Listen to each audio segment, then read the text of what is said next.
Okay, hi everybody. It's Owen here from Devo's Watches, and I'm joined today with Ben from Wonder of Watches. Ben runs his own YouTube channel and also looks after the Instagram page. And today we're just going to go through really what we thought of the year in watches with 2020, some of the main trends. Going to talk a bit about Hodinkee, also mention some Rolex, and then at the end we're going to do a few predictions of what we think is going to happen in 2021, and then a few fun predictions as well. So welcome, Ben. How are you getting on?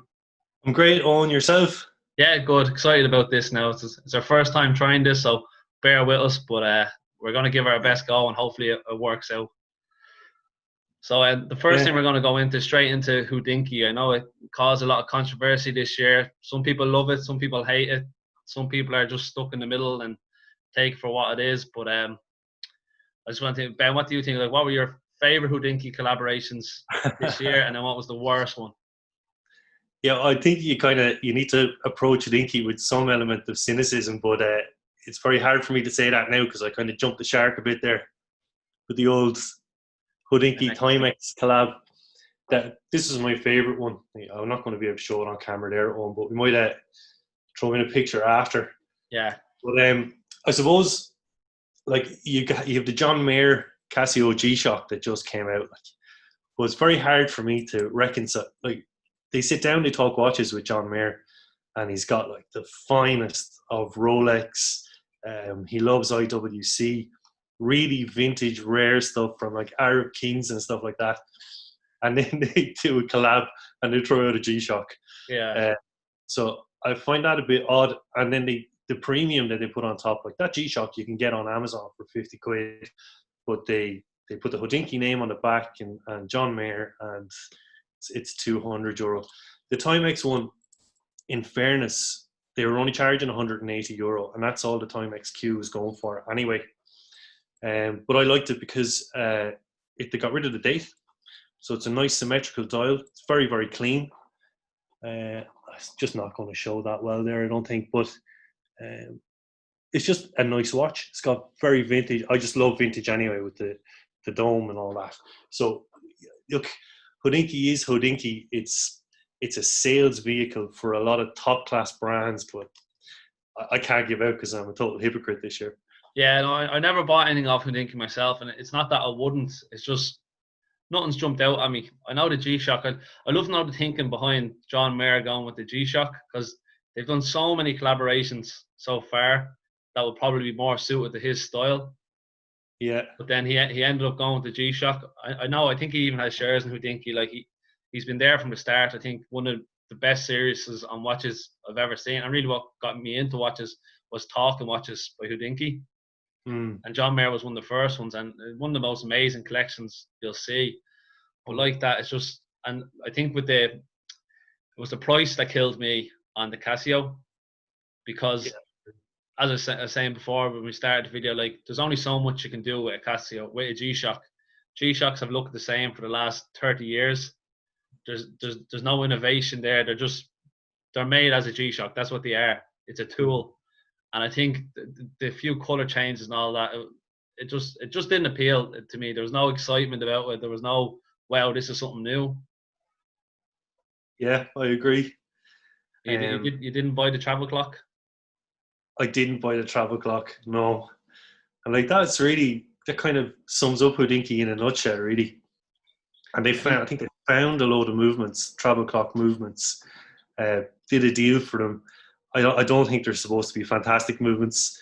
They're not hugely expensive. And then when the pictures came out, the finishing, they were charging 6,000 or 7,000 for that, weren't they? I think that was the thing that, in my opinion, this year, that's what killed them. In my expectations, like I don't mind the G-Shock and whatever. They're cheap watches. You know, if people want to pay €150 for the watch, it's not breaking the bank. But people because a lot of people get into watches and they do have a bit of money behind them, and they're a little lost, and they might see this and they just cause it has Houdini's name on. They probably think, oh yeah, this is worth every penny. But anyone that has spent a bit of time in watches will kind of say, well, it doesn't add up. You're paying a lot for the name. But I couldn't agree with you more. And then just like who is buying these things? That's what I want to know. Who do you think is a Hodinkee buyer? Who's buying a travel clock?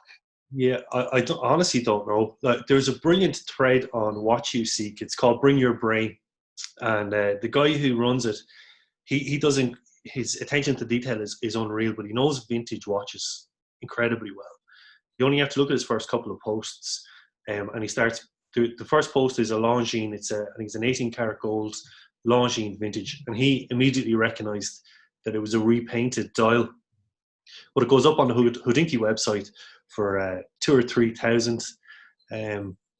But I think the point you're 100% correct. Like, watch enthusiasts like yourself and myself, like, we'll scour the web.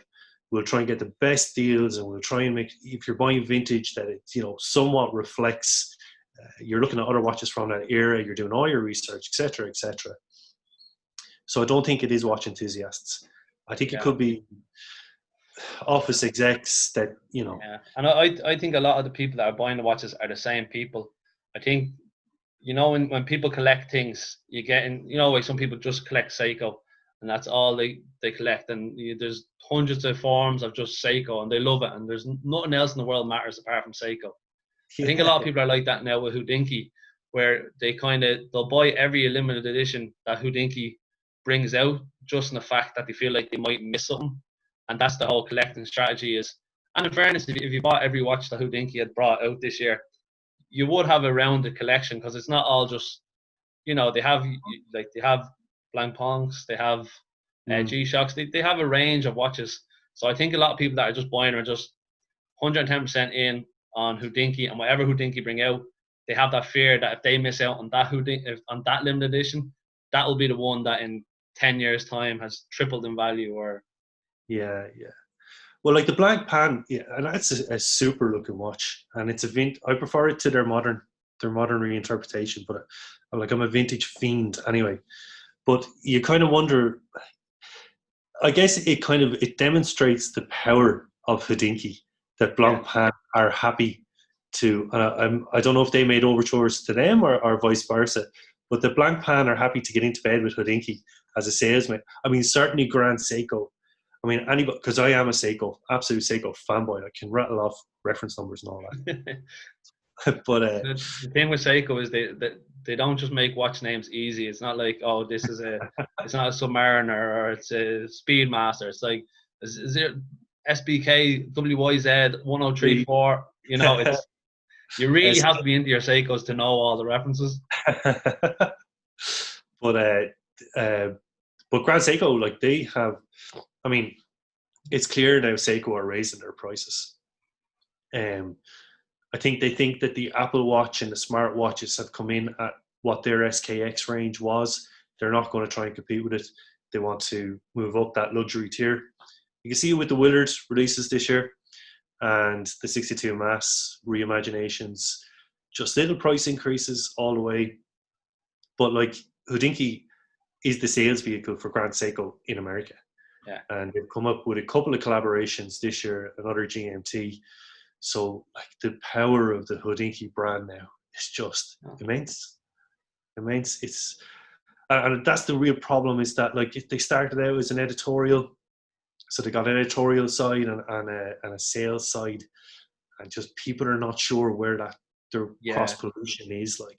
So you have to approach it with some healthy dose of skepticism. Yeah, because a lot, like, in fairness to them, a lot of times they do get a hard time, because a lot of people, like, majority of people are into watches.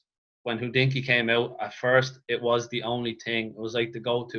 There was the forums, but the forums were so early 2000s kind of. It was just, you didn't want to sit there and read through list and page to find a little bit of information that you're looking for. I think with Hodinkee, when they came along, it was YouTube videos where you could just sit down for 10 minutes.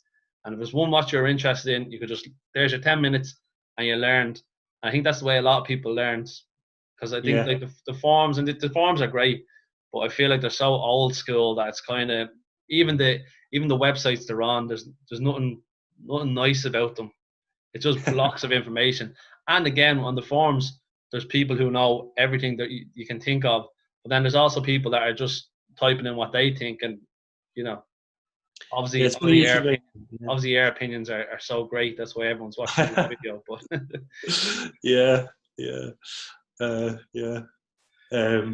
So Yeah, would you buy another Hodinkee collaboration next year? Would it be on the no, cards? no, I don't think so. I don't No, think so. it's kind. You dipped your toe in the water, and One and done. One yeah, and done. It's got Hodinkee on the dial. Um, yeah, it's like with the Dublin Watch Group. I think it's probably more embarrassing than anything yeah, else. yeah. Like, You think Houdini on the dial will be the next Tiffany on the dial? it could be. Could be. Maybe. Okay. Yeah. We'll want to move on then to kind of some of the watch releases, and one of the main things this year that like it feels like 5,000 years ago was when Basel World was cancelled. I went to Basel World in 2016, and it was great. I went just as a tourist, which I don't think you're meant to do because it's a trade show. But I just wanted to see, and that was my excuse to go over. And Yeah. it was brilliant. It was well worth it. A few years younger, so I was a little bit more nervous about going into the shops or the stands and trying on watches. Every Mm. person when they start getting into watches, there's that fear of like, I don't belong here. Yeah. You Totally. know, Yeah. I'm still the same with jewelry shops. Like I'd be afraid to walk into jewelry shops to try on Oh, watches, but then you'll see someone else and they'll send you 20 pictures of every watch in the shop they try it on. yeah. But Oh, I'm a total imposter. Like total imposter. yeah, yeah, I'm not. Someday I will. Like once you do it once, I say it's done, and then you'll do it Yeah. again. But just on the Basel World, do you think we need trade shows, or do But you think they're a thing when of you the were past? over there, but what was access like to the watches when you were over there? On like, could you get a good? It was good enough. So when I was there was two main halls, and the first hall was what you'd call, it was like a shopping center for watches. There was so much money put into like they weren't stands. When I say they're the stands, they were full on shops, Yeah. and it was big advertising everywhere. Like the Rolex had one, Tudor beside them, IWC, Patek, they're all there. All the watches on display, and it was great. Glasses of champagne everywhere. But then they also had the second hall, which is more the smaller brands. Yeah. I didn't feel like you walk around them quick. That was just kind of not like America, but it didn't have the same feel because that were all the designer watches were be like you had your Michael Kors there and your thing. Okay. But I think with the Basel World, I think it's more of a meeting for people to meet and greet. I, don't- Yes. I think a lot of business will get done probably with the smaller Mm. groups, like saying that the smaller hall, the smaller brands or the up and coming brands might get to know people and things that. But like, I don't think the likes of Rolex or Omega need Yeah. these things. I guess it's a place for ADs to meet the big brands and firm up their relationships. Yeah, yeah. I think it's more like going for dinners and parties and Yeah. than the amount of business. Maybe I'm wrong, but The only thing I'd say, like as a consumer, you can look at all the pictures and YouTube videos that you want, but you cannot get a feel, particularly as you move up into luxury tiers for a watch, until you get a hands-on. yeah. I have one good story about Basel World. I went 2016, 4 years ago. I was 23. So I went over and obviously I was still in college, just finished college, and obviously had no money, but I wanted to go to Basel World, which is in Switzerland, which is one of the most expensive countries in the world, and Yeah. hotel prices are crazy. So I stayed in the hostel. So in the hostel room was the weird. I've stayed in a few hostels, but in this hostel room, which I never saw before, was businessmen staying in hostels. So we had a room with, I think there was 8 beds in the No room, way. like bunk beds. Yeah. But like obviously went there, had a few beers because I was on my holidays. But then like wait next morning, 6 o'clock, a lot of like Asian businessmen, getting up, putting their suits and ties on, ironing their shirts in the hostel. It was no party at all. But obviously meant a lot to them if they're, because I think there was one guy from India that I got talking to, and like it's obviously a big deal to them because that's a big expense to come over. So, Yeah. Yeah. That's incredible. but the one thing with what I think did happen this year, it's leveled the playing field for other brands. Mm. So say if you're a brand that's right up in the far back corner of the second hall, and no one really sees you at Basel Worlds. Now Yeah. that there's no Basel World or no Wonder or Watches and Wonder, it means that it's all on social media. The only way people are seeing you this year was on social media. So Yeah. if you have the right people in, or you're good at social media yourself, you can really compete with these bigger brands. Yeah, very good. That's great. So That's great. I think it has a benefits for the kind of the smaller brands. But like that, I don't know how Rolex do it, but like I rarely see Rolex advertising themselves, but their watches are everywhere. Yeah, you even wonder why they still have to go through an authorized dealer. Yeah, like it. It would be very easy for Rolex just to, like, they're maintaining really an industry that it's old fashioned. It probably doesn't need to be there anymore. Yeah, But like that is the problem with the whole internet now, and especially with COVID-19. Like my mother is she's in her 70s. She was always nervous of online shopping, but COVID has made her do it. So now she's really comfortable with it. You can't bloody sit down when there's a package coming to the door, you know? And lots of people are the same way. So like the plus side of the internet is you can get everything straight away, but the downside is it's going to destroy town centres. yeah. It has the capacity to destroy town centres. So at the same time, you don't want to see ADs. You know, your cell phone, like Weir's up in Dublin, it's an experience. Yeah, It's just but a fantastic place to go into. yeah, I think I think it would kill more the smaller brands, because if you're gonna buy, say, a new Seiko, you don't care if it comes in the post or if you go into the jewelry store and buy it, because it's Mm. not, you're not getting that experience. It's just like going in and buying any piece of jewelry. You walk in, I like that watch. Do you want to try it on? Yeah, okay, I'll buy it, and you leave. But if you're gonna spend 5 grand, 10 grand, 15 grand on a watch, like Yes. you don't want it to come in the FedEx guy to be thrown over your garden Oh, gate, or no. tell you, yeah, your brand new Rolex is in your recycling bin. Yeah. I don't think will happen that way. No. It's all you want, the rapport, you want the relationship, you want to build the relation, you want Yeah. somebody to You tell you want the what a glass great of quality champagne, and you want glass to of put your little champagne. pictures up on your social media of how you're living the Oh, best life, and everyone I should be agree. like you. It's never happened to me, Eoin, but Oh, me neither. I'm still afraid to go into the shop. Never mind, get a glass of yeah, champagne. I know. One of these days, maybe one of these days. But like, I mean, the power of social media, they can really, like, Laurier have done incredibly well. Yeah, So, like, if you get, I mean, TGV got behind that brand, didn't he? Like, and really, it just launched them into the stratosphere. Now you can't.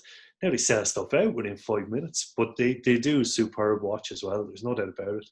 yeah. So getting on to the next thing, what was your favorite watches release of this year? I know you want to talk a bit more about this. You have a few favorites. Yeah, not even favorites so much, but ones. Well, some of them are favorites, but some that just really caused a bit of a stir in the world. I'm going to share the screen here. Let me see. Can you see that on? Yeah, looks great. Yeah, so the first one was the Rolex OP, and I did a video on this. Like they came out with the Submariner, everybody was going, "Oh, what's going to happen with the Submariner?" Everybody knew what was going to happen anyway, and they were going to go back to the Kermit style. They increased it by 1 mil, and then through the back door, they bring in all these colorful oyster perpetuals, and they blew the Submariner out of the water for me. I just think these are incredible. They're across all wrist sizes, so like they very much have a unisex quality to them. Yeah, My favorite one is absolutely the yellow one. But earlier on in the year, or maybe it was 2019, there was a crowd. I kind of mentioned this in the video. I just found this fascinating. There's a crowd called La Californienne, and they were taking Rolex watches and they were what's the word? Customizing them to make them colorful and beautiful. But they were selling them through like what were fairly legit ADs. So Rolex, and I believe some of them were sending them to Rolex service centers, to get them serviced. Imagine you were in the Rolex, you open one of those what you probably consider to be a monstrosity. So they took a class action against them, and they made them take down all the Rolex watches off their Instagram, off their websites. Stop selling them. Basically, a cease and desist order. And within a few months, they're releasing their own colourful dial editions. But I just think and if you want something that's more traditional, you can still get the silver dial or black dials. But these colourful releases, I just think they're great. I'd have one of those if I could afford it.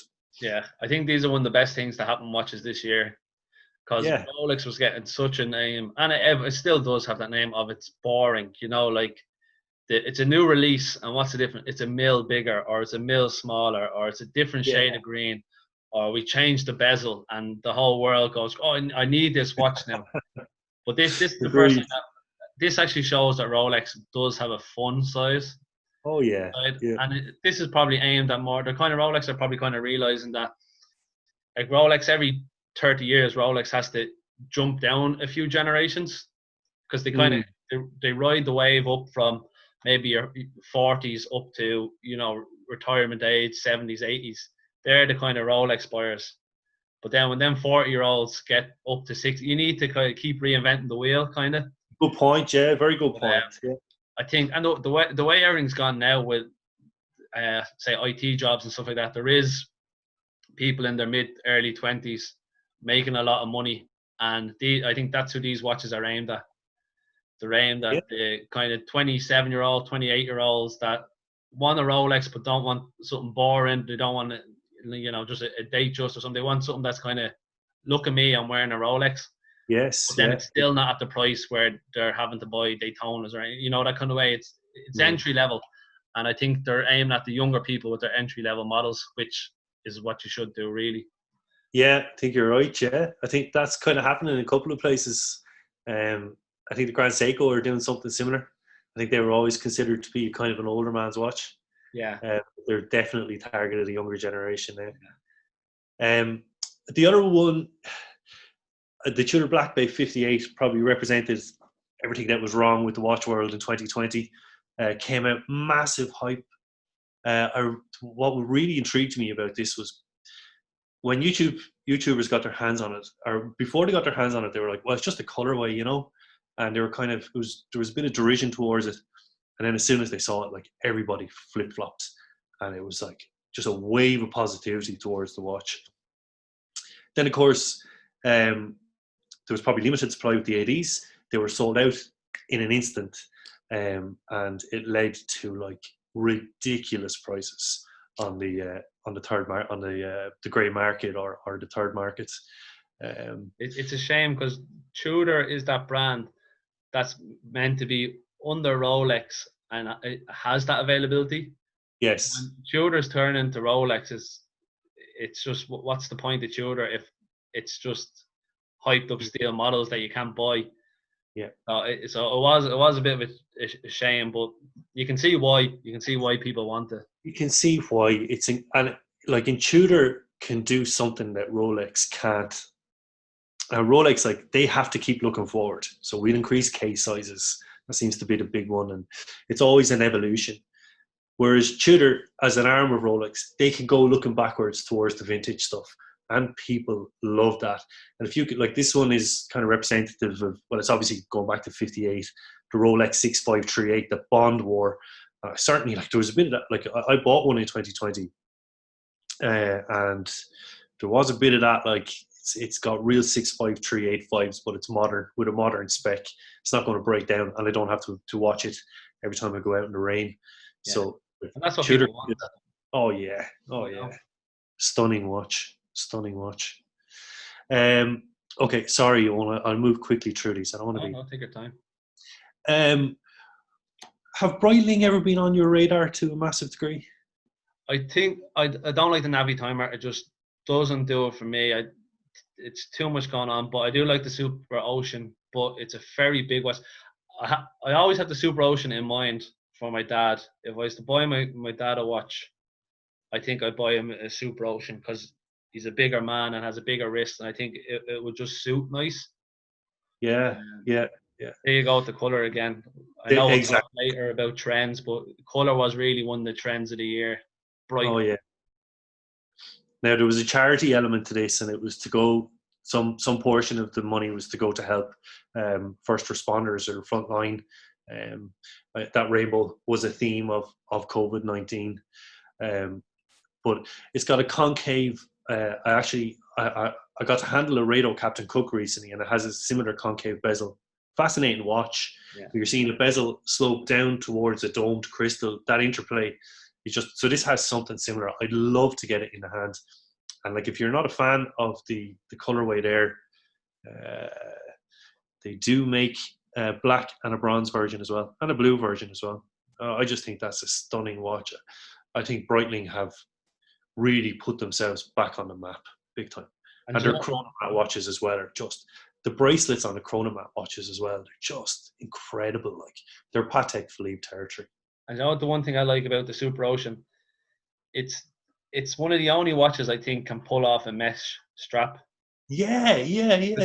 Usually I don't like mesh straps, but like on a high end watch, to be able to pull off a mesh strap is something special, because there's not very few brands can do it, because it usually makes the watch look cheaper, or it doesn't look solid.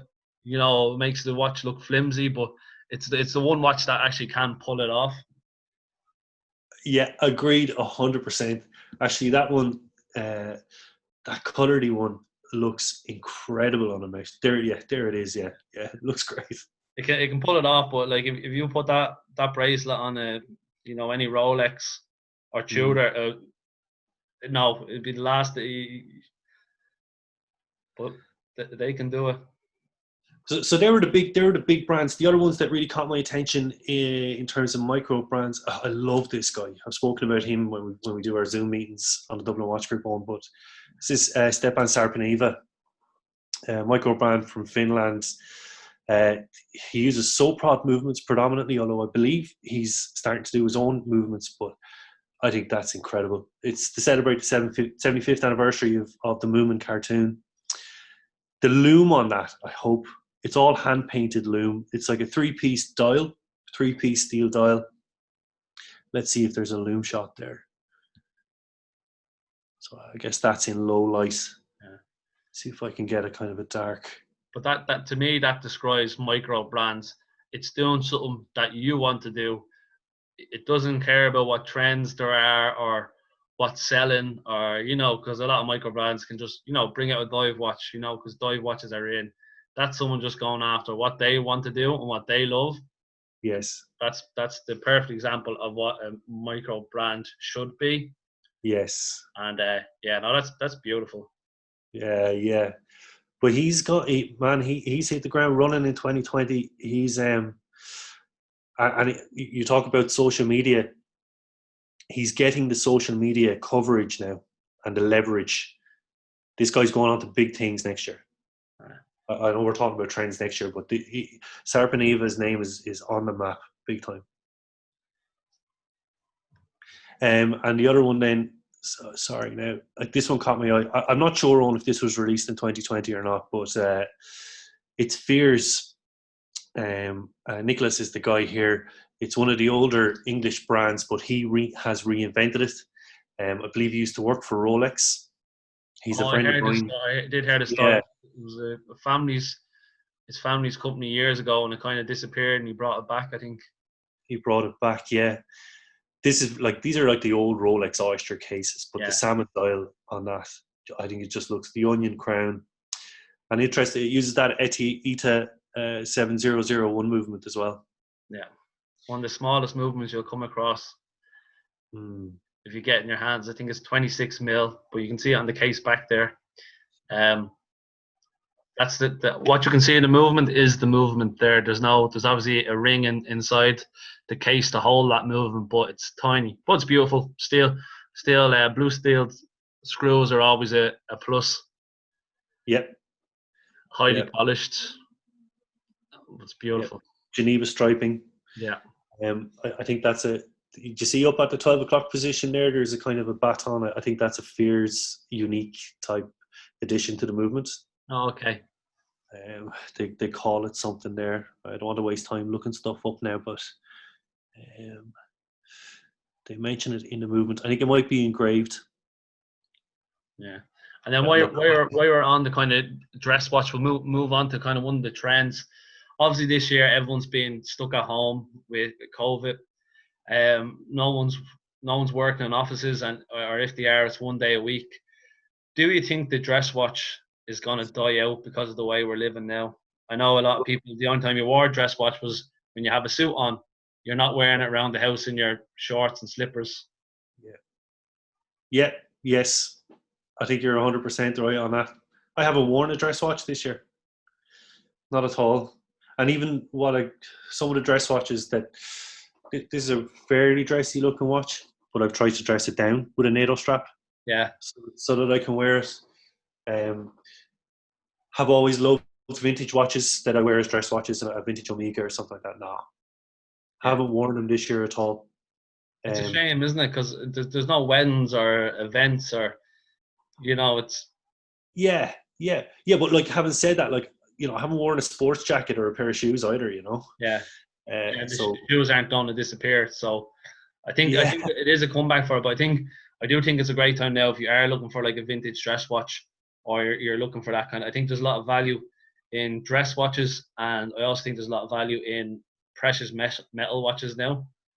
I feel like everyone's so focused on stainless steel dive watches, sports watches, that there's very few people looking for, the like a gold dress watch. Yeah, I mean, dress watches, they're just like what. That's where you see the big complications and the massive innovations, like like an Eoin, a Zone, Tourbillon, perpetual calendar. Like, you don't see those in dive watches. Yeah. So I don't think a dress watch is going to go away anytime soon. I think dress watches are what watches are all about. They're the kind of the original, the center, and everything else builds around it. But in its core, it's always a dress watch is always their watch. Their watch, 100%, yeah. And then, are you sick of this? Is another thing I'm sick of this year, and it's driven me crazy, and nearly turned me off buying watches. Why is everything a limited edition this year? I don't know. Seiko do that as well. Every watch release that has came out this year has been a limited edition, and if it's not a limited edition, it can't be bought. So you can buy the limited editions, but you can't buy the ones that aren't limited edition. Like you can't get a Rolex or a Tudor. You're on waiting lists, and they're not limited editions. But then the watches that are limited editions, you can get them. And do you think companies are doing limited editions on purpose? Because when I think of limited edition now, the way it's used so much, I think it means we can't sell a lot, so we're just going to sell this much. Yeah, maybe. I mean, Rolex are producing 1 million watches a year, and the numbers that Seiko produce are just... Yeah. I suspect it's a kind of a manipulation. I think you can throw on an extra grand onto a limited edition, and then you create 1,000 watches or whatever, you sell them limited edition, and you move on to the next one. It's probably more profitable. I don't know. Yeah, I think a lot of the smaller brands, like the micro brands, are doing limited editions, but they're only going to sell that many watches anyway. That kind of way. The other thing is they're leveraging the whole FOMO emotion with people. Yeah, so it's a limited edition. I don't want to miss out. It's almost like it's an impulse purchase. Yeah, but I think this year it's been one thing I've noticed from even lads in our Dublin watch group, trying to buy watches. That they have the money there, they're ready to go. I know there's a few examples with one of the brands, Ming, that one guy in the group has one.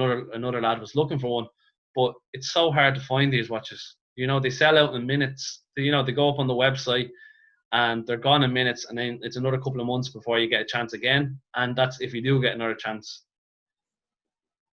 I mean, if you can do that, like, for Ming to be able to, like, you're kind of like, fair play to them. Yeah. That they can build that hype, but they produced a special watch. There's no doubt about it. Yeah. Other brands just can't do that. I see Ball produced, going back to the colours thing, they have a beautiful Ball Engineer 3, and it's got fully loomed indices, but they're all the colours of the rainbow as well. That's a limited edition, but you can still buy it. That's what I mean. Yeah, like I think a lot of people are trying to, like, a few companies like Ming can do it well, Yeah. and then I think all the other brands are trying to jump onto that idea and be like, oh, like if it works for them, it will work for us. When Yes. really Ming are doing something special that they're not representing in their watches, but they still think the whole idea of, oh, if we do a limited run of 30 watches, we'll sell them out in no time. But really, like, they're selling out for a reason. It's not just because they're limited edition they sell out. They sell out because No, people want them. they're top quality watches. There's no doubt about it. Special. That copper dial on the Ming that Michael has is just incredible, and it's got the floating, you know, Yeah. yeah. Yeah. I'll Just put some pictures up for people to see a few of the different yeah. ones. They've It's just really got the floating hands and all that. yeah. Actually, Adrian from Bark and Jack didn't like it. Do you know? Oh, he did. I think it was because it didn't have a seconds hand Yeah. and no date. Yeah. He's a dive watch man anyway, though, isn't he? Yeah. So yeah, I don't like dates on a watch, but it's funny how much I use the date on my watch. yeah. That's what Zine and Bell and Ross do so well. Yeah, it's only when you don't have it, you realize actually you end up looking at it and saying, oh, I wish I had the date. Big time. But yeah, so they're all the main trends that we've had during the year. Just on a quick one then, has your wearing habits changed? You say you're wearing a lot of dive watches around the house. Definitely dive watches, field watches. That's Yeah. what I'm at the moment. But we never did. I don't think we did a wristwatch check on. All right, go ahead. I'm wearing a dress watch. Just you're wearing your Seine. Go ahead. The Zin 556A, yeah. Yeah, so legible. Yeah, so legible. Really black dial, really white indices. Nice lume. 200 meters water resistance. It's an everyday watch. Chuck it on there. Yeah. You can do whatever the hell you want with it, and it's great. I think it's a great watch. Yeah, it's beautiful, and that has a day function as well, doesn't it? That has a day function at around 4:30, yeah, but you'll never see it there. But I think that wins then because I don't like the look of a day on a watch, but I like having it there. So that's a perfect example of how you can still have the date there, but it's not in your face. Yeah. Now it's a small date, and I'm short-sighted. So, and as I get older, that problem is not. People will be like, "Jesus, you really love that watch, don't you?" Yeah. And I'm wearing one of my new releases that's going to be coming out next year. I'll put a better picture on it, but it's I still haven't named it yet. It's the first prototype, and I'll come up with a name of some date. But I feel like to name a watch, you need to wear a watch. Yeah. So one day I'll just look at it and say, that's your name, and it'll stick with that. So that'll be next year. I'm hoping end of March to bring that out as a Kickstarter, and I'll let you my know. doorbell is just gone. Can you give me 2 seconds? I just want to Yeah, grab the door. I wouldn't mind looking at that. It looks incredible. Yeah, no. So what I'm wearing today is one of my next watches next year. This is a prototype. I haven't put it up on my Instagram page yet because I don't want to show it off too much, because I feel like sometimes when you're bringing out a new watch, you can spend too much time showing it, and then by the time it actually comes out, people are sick of looking at it, or it's became normal to them. So it's not as exciting as, oh well, I just seen that watch, I need to buy that watch. Rather than I've seen that watch 100 times, I don't need to buy it. So yeah, but that's a quick look for you. Anyway, it's based. Beautiful. My whole thing this year is, for anyone that doesn't know, I do Devo's watches, and for this year I'm moving to Florida, hopefully in the next few months, to Miami. And anyone that's been to Miami know the South Beach is based on Art Deco kind of architecture, and I love it. It's one of my favorite types of architecture. So next year I'm going to try and base all my watches around that kind of Art Deco style. Like this watch has lots of circles, and that's one of the things. And the pastel color of the green as well kind of goes with that. So wait for next year, we'll bring out the team of Art Devo. So forget the Deco, we're going to put a Devo in there and see what happens. Looks incredible. It's a bloody Patek Philippe. Yeah. Dial, like, it's for 1% of the price. Stunning design, and that's all designed from the ground up. Yeah. No, everything from the start, which it's hard to do. It was kind of a collaboration of a lot of different watches that I liked, and they kind of all came together in one watch. So like people might see, if you can see on the crown as a Oh little yeah, bit of green, which would be kind of off your tanks and your Cartiers, that kind of yeah, 1930s vibe is what I was kind of going for. yes. But yeah, we'll do. I'll send it over to you for review at some stage. Great, great. A I'd be few more. delighted. And Yeah, I reviewed it was a good year for Devo watches. Reviewed the Green Sea, yeah, incredible dive watch. The quality was just the build quality, everything about that. The loom was yeah, spectacular. the loom really sticks out. But it's been a crazy year. It's like everyone. It's 2020. It turned out all right. We're still here. That kind of way. Yeah. I have big plans for this year, and it might not have worked, but now next year will be the year, so to say. Next year will be the year. We'll all be vaccinated. Yeah, we'll all be We'll all able to go. shed these COVID. God, I've put on some pounds, man, over that. Have you gone up a wrist size? um, definitely, definitely. Yeah. I threw on my tutor at the weekend. I used to always go like to the third hole in, but it was the second hole in at the weekend, and it was still like that whole effect on the wrist where it's kind of squeezing the wrist. Yeah. But yeah, We'll move on to the next thing we're going to talk about.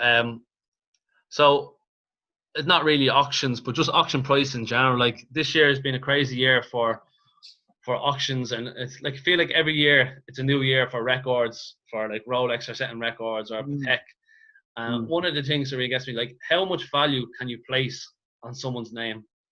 Like, does it appeal to you that it was gifted to Paul Newman, or it was a present for winning Le Mans, or yes. how much value can you really give to that? Well, I tell you, I don't want to be cynical about this either. Like, but first, you want to be bloody sure it was gifted to Paul Newman, wouldn't you? Mm-hmm. There's a $2 billion watch, Marlon Brando's famous watch that he wore in Apocalypse Now, sold for $2 million during 2020. It's a Submariner. The bezel fell off it. Like, he wore that in the movie without a bezel. Like, what's to say somebody didn't grab an old Submariner, whip off the bezel, and sell it for $2 million? I don't know. I presume if you go to Phillips or whatever, it's fully traceable, and you can bring it right back to the movie. I mean, that one in particular would be nice to have because it's timeless. It's in that movie. It's framed in history forevermore. Yeah. So look, I don't know, but yeah, it doesn't appeal to me. I'm kind of like, I'd rather have a perfect, pristine Submariner than one that's missing a bezel because it was in some movie of that in 30 years time. No one's gonna think back of the movie, and like there will be a stage when all of us are gone and the movies that we talk about won't be talked about again. Yeah. Well, I think Apocalypse Now is probably timeless, you know. Well, I've never seen it, so I can't comment. I'm Oh, the worst with movies. I don't watch any movies. I'm terrible. Well, like Seiko have built a whole franchise of Willards on the back of that. The Captain Willard is Captain Willard out of that movie. Yeah, that's the great. one. I have no interest in. I like a good movie every now and again, but like I've no interest in, and there's so many YouTube videos on like watching movies and spotting watches of movies, and yeah, I love that stuff. Some people do, and some people watch a movie just because there's a certain watching at a certain time. Yeah, Hamilton are in so many movies. Interstellar, 2001: A Space Odyssey, Elvis Presley movies.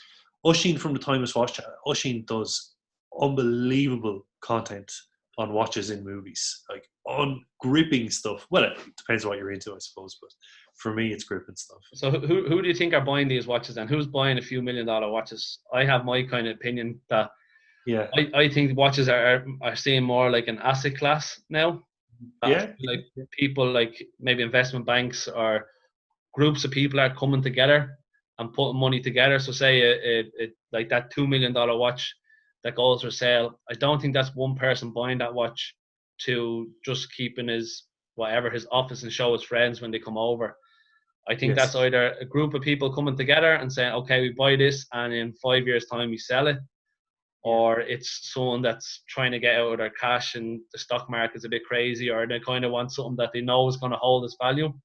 Yeah. Because it can't be it can't be just normal watch geeks saying, oh, I want to buy this watch just for like the hell of it.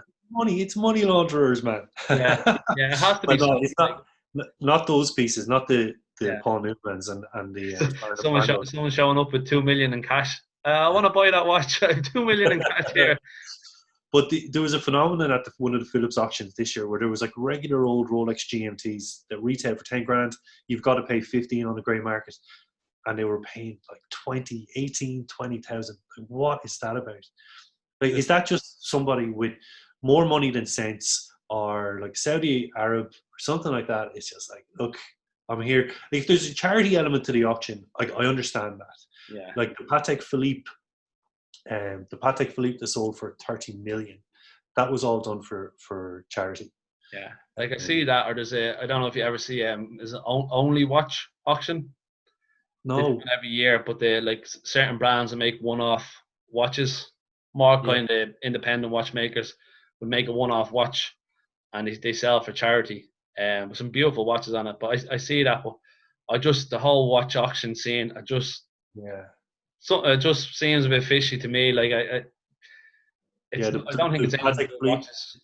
they had a tie-in with motor neuron disease. So whatever there, it's like if some rich guy's going to throw 30 million at that, I'm all for that.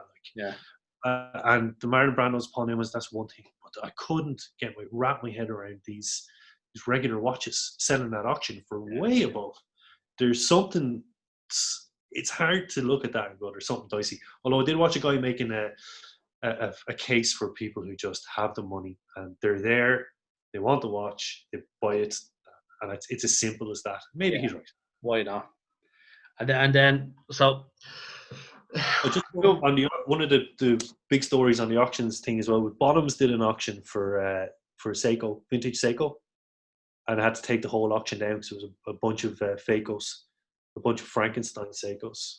Yeah, that's you put a lot of trust in these, like the Christies and the Sotheby's and stuff like that. You know, that kind of way.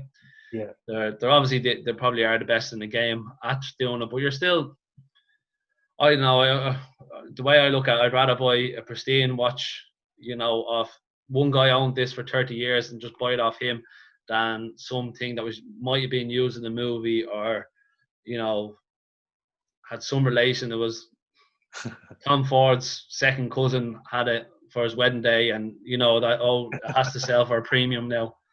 I know, yeah, I know. But there was another Paul Newman sold. Like, there was the original Paul Newman sold for 10 or 15 at Philips. There was another Paul Newman this year. Like, how many Paul Newmans are there?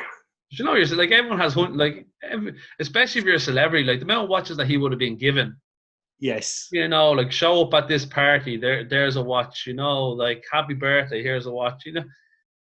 I don't know. Surely it starts to devalue. Like, whoever bought the first Paul Newman, surely his is a little bit devalued the more. Yeah, it doesn't mean like the less they're worth. But moving on then. So predictions. I just want to get a quick glass of water. Yeah, go ahead. So then moving on to 2021 predictions. Don't worry, guys. We're going to start wrapping this up soon. So hold on for the next few minutes. What brands do you think you should watch out for in 2021? Yeah, well, I suppose without going over, I think Sarpaneve is onto a big thing. Yeah. I am really impressed with Breitling. I think they're going to be bigger. Yeah. Frederic Constant, I think, could be the surprise. Yeah. Some of the stuff they do. Actually, I might just share my screen really quickly, Eoin, if that's okay. Yeah, go ahead. I went on. I don't know if you saw the latest Watchfinder video where they compared a Frederic Constant moon phase to a Patek Philippe. Oh my God, the finishing on the. Can you see? Hold on now. But they do. The finishing they do kind of have a wide range of watches, though, don't they? Yeah. Like you see that a lot of the, like, say that, like, I know in Ireland we have, say, Fields would be like our jewelry, like our main jewelry store that you'd see in all the shopping centres. Yeah. Like Gerard's in the States, but like you would see a lot of these watches on display among the Seikos and stuff like that. But then they also go to the high end of it too. Can you see that watch there now? Yeah, no, that's beautiful. So they had a moon phase, and to me, like the finishing on the indices and everything, a Watchfinder, the guy with the really smooth voice and everything. Yeah. Did you just see his He's- hands? You just see his hands, and his macro shots are out of this world. The finishing on the indices, to me, it was like JLC standard, and I thought like, that is a really good option if you can't come in at the JLC level. But I went on looking for that and came across this guy, this High Life, which with the integrated bracelets. I mean, Grace is beautiful.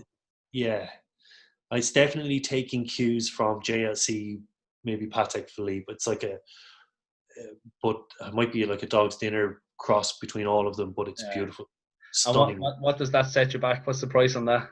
Oh, I On think hand. yeah, they don't put prices on the website, so it could be one of those. If you have to ask, you can't afford it. Yeah. I do hate that when websites don't put prices on. Yeah, me You too. know, Yeah, like it doesn't make sense. If you're gonna buy it, you're gonna buy it. Like you're not gonna message them and they say a price and you're gonna say, oh no, now I'm gonna buy it. yeah. I think I looked it up on Chrono, and it was around 15. Yeah, I'll put the price in after anyway. So, Oh yeah, no do you problem. have any I'll stop sharing. do you have any big purchases planned for next year? Any watch that you want, or what's the goal for 2021? Yeah, so I've bought a lot of mid-range Seikos or mid to low-range Seikos and stuff like that. I'm going to stop doing that in 2021. That's the plan. That's the plan. I want to make one. I know all the best plans. Another Street Fighter collaboration comes out, and your childhood kicks in, and you I know, yeah. Hodinkee, Cassio, Timex. yeah. I want it. The one that I really, really love, I should have brought up a picture. Maybe you'll throw in a picture later, or I can.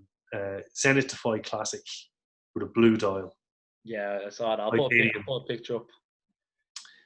Wow, what a watch! Yeah. And you could get it used. You definitely get it used on a strap for 3.5, which is half the price of an OP, and it's stunning. I'd want it on the bracelet though. So you're talking 4.5. I mean, this thing, in terms of beauty, it rivals Patek, like a Nautilus or a Royal Oak or something like that, but for a fraction of the cost. What an underrated brand Zenith are. Yeah, I 110% agree with you there. There's a few brands like that kind of you only appreciate them when you look at them, but the exposure isn't there. Yeah. You know, there's certain brands when you go on Instagram and you just see them everywhere. You know, your Rolex, your Tudors, they're kind of just in your face, but you never really come across them. It's only when someone shows you or you see a picture, you kind of look deeper into it. Yes. Bulgari are a bit like. Have you any plan? What do you think will be the big watches next year? I haven't bought now, because obviously doing Devo watches, I bought hundreds of watches this year, but none for myself. But I'd like to mark moving to America with a watch.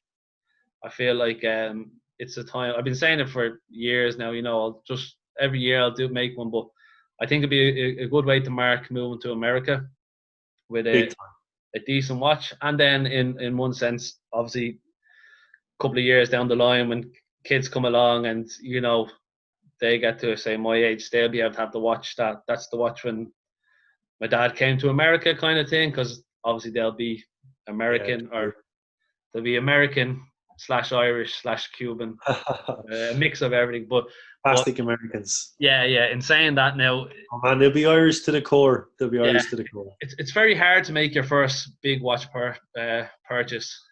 Yeah. I think after you made one, you know, it's probably easier. But like, I feel like the first one is always the hardest because you have to justify it. Yes. And then especially when you could have 10,000 justifications for other things that need it more. But of course, I think that's what I'm going to try and mark this year anyway. Cool. Well, that's a good point. Like, you know, you have to take care of your responsibilities first. Yeah. And if you, like, my big watch purchase was the Tudor, but like I turned 40 this year, so I got presents of vouchers for Weirs, like, and I put a bit extra to it myself. But that's a great idea. If you do want to make that purchase, if you do say to people, look, I'm thinking of getting this. If you want to, for my 40, just a €50 voucher for Weirs, €100, you know, and it all add up.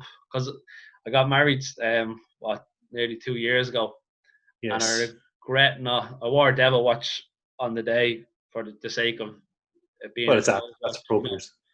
and I gave all my groomsmen a watch, and we all wore the same watch, and that was nice. But I know in 10 years' time, I look back and say I should have got a watch for America that way a watch.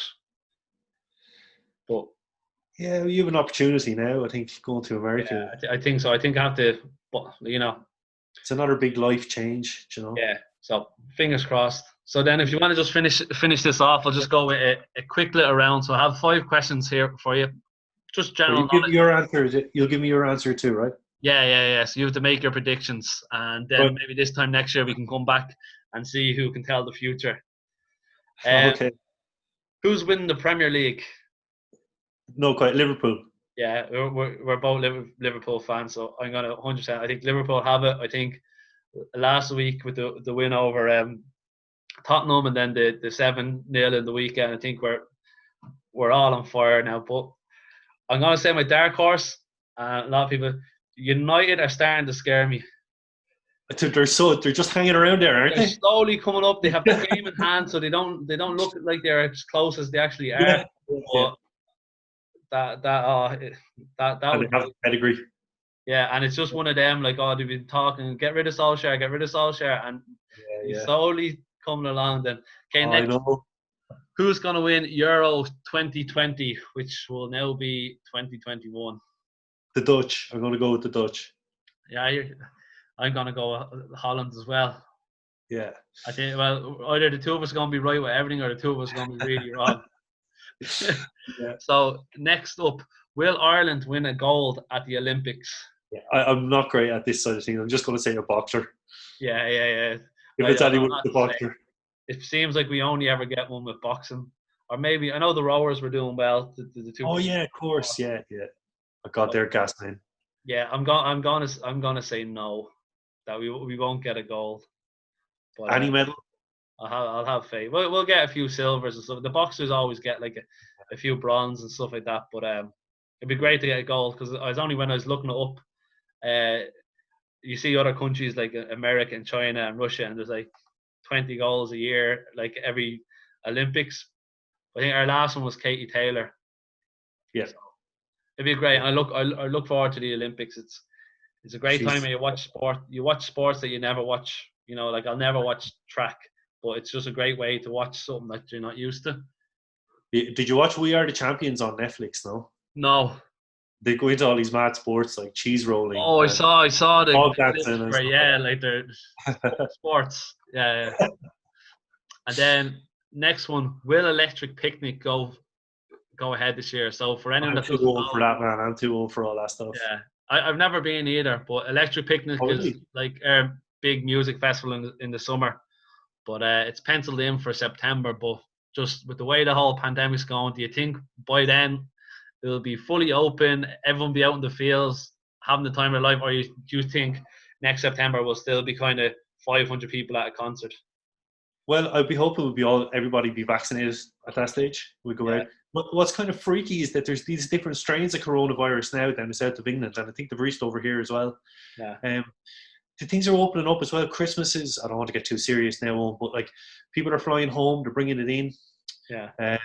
You're seeing big increases at the moment, but there's some different strains of it now that are spreading faster. Like if they start showing immunity to the 2 vaccines that are coming out, we could have a serious problem. But fingers crossed, stay positive. We'll all be vaccinated. We'll all be super slim again. We'll have a mince pie now soon after this. And then final question, how many subscribers will you have at the end of 2021? We're going to put this YouTube video up on probably both of our channels. If you want to check out mine, it's Devo Watches on YouTube, and Ben is at Wonder of Watches. But Ben we both started our YouTube channels at the same time, but Ben kept going.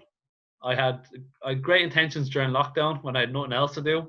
It's easy making YouTube videos, but when you're working all that, so I have to commend Ben for actually being able to do it with kids and work. I don't know where you find the time, but you're up at around 700 subscribers now, is it?